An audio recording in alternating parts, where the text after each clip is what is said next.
পরে দিয়ে আঘাত করো, একজন আরেকজনের রক্ত বইয়ে দাও। তুমি তোমার বাপকে মারবে, তোমার বাপ তোমার চাচাকে মারবে, তোমার চাচা তোমার চাচাতো ভাইকে মারবে, এই মাথার লোক ওই মাথার লোককে মারবে, আর ওই মাথার লোক এই মাথার লোককে মারবে। যে যাকে পাবে যেমন করে পারবে তোমরা একজন আরেকজনকে মার্ডার করে দাও। যতটি মানুষ তোমরা এই কাজ করেছিলে সব কটি লোক তোমরা মার্ডার হয়ে যাও, তাহলে আল্লাহ রাব্বুল আলামিন তোমাদের গুনাহ মাফ করবে। কত সোজা হলো গো।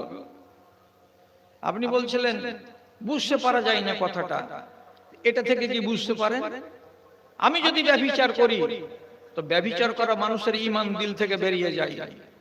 এই ঈমানকে যদি ফিরিয়ে আনতে হয়, আপনাকে কত সোজা উপায় দিয়েছেন আল্লাহ তাআলা।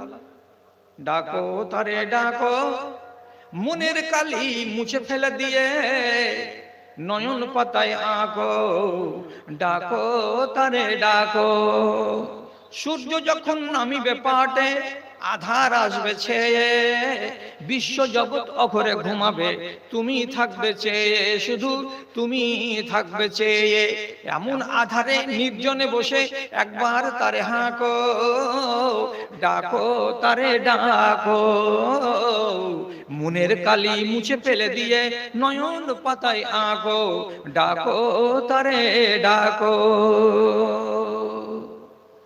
রাসূলুল্লাহ আমাদেরকে দুটা দোয়া শিখিয়ে দিয়েছেন।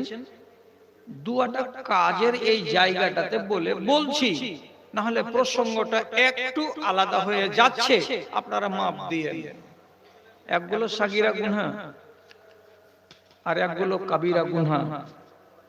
চুরি করা, ডাকাতি করা, ছিনতাই করা, মেয়ে ছেলের ইজ্জতকে লুটা, কতল করা, মদ খাওয়া, সুদ খাওয়া, মা বাবার সঙ্গে সম্পর্ক ছিন্ন করা, যুদ্ধের ময়দান থেকে পালিয়ে আসা এবং জাদু করা, এগুলো হলো কাবীরা গুনাহ। সাগীরা গুনাহ কোনগুলো?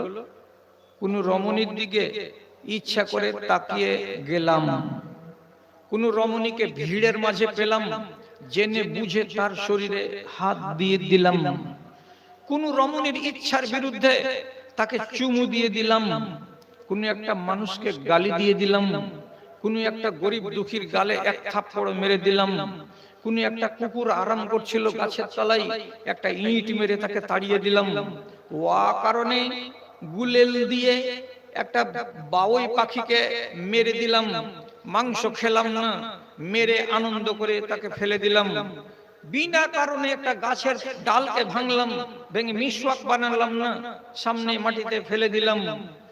এগুলো হলো সাগীরা গুনাহ। সাগীরা গুনাহকে মাফ করা যাবে এক নিমেষে, আর কাবীরা গুনাহ যেহেতু ভোল্টেজ বেশি, এই জন্য মশলা পোড়াতে হবে বেশি। সাগীরা গুনাহকে যদি আপনি মাফ করতে চান তো পহিলা নম্বর ওষুধ হলো তওবা করা। তওবা তিন রকমের রিওয়ায়াত হাদিসে আছে, যেটা ভালো লাগে আপনি সেটা করেন। আচ্ছা, না বললে পারি না। এই চায়ের দোকানদারটা কি আপনাদের কোনো আত্মীয় হলো কি? বলুন তো একটু ভাই, আপনাদের কেউ হলো কি? কথা বলেন, কেউ কথা বলেন। এই লোকটা কেউ হলো আপনাদের? কেউ নয়। তো তাহলে এই লোকটাই একাই দোকান দিবে আপনার ঘাড়ের উপরে, আর বাকি রোডের লোকটি রোডে কেন দিবে? একটা জবাব দিবেন কেউ?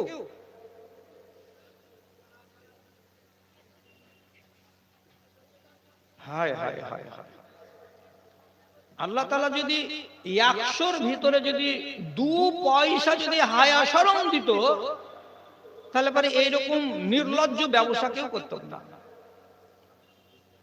ঘাড়ের উপরে চড়ে চড়ে চড়ে চড়ে চড়ে চড়ে এইভাবে চা বিক্রি করে বেড়া।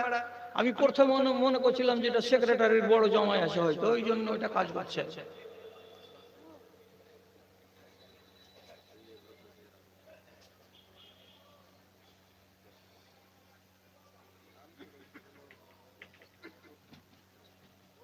মুর্শিদাবাদী গেলে দেখতে পাওয়া যায়,